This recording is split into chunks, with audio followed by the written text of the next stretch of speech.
প্রতিদিন মানুষের সাথে, মানুষের পাশে। আপনারা দেখছেন নিউজ বাংলা প্রতিদিন। আমি গীতা।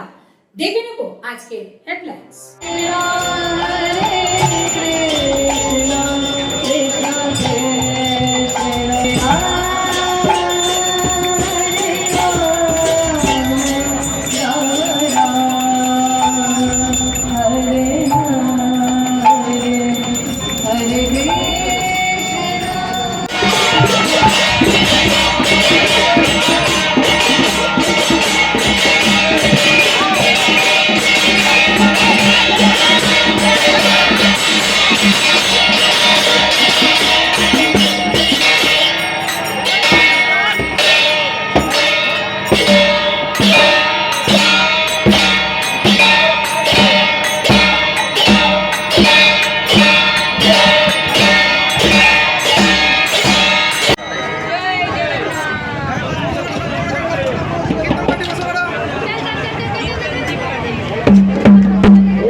সারা ভারতের সঙ্গে সঙ্গে তারকেশ্বর সেই অনুষ্ঠান পালিত হচ্ছে, কি বলবেন আপনি? এবং পুষ্পবৃষ্টি হচ্ছে।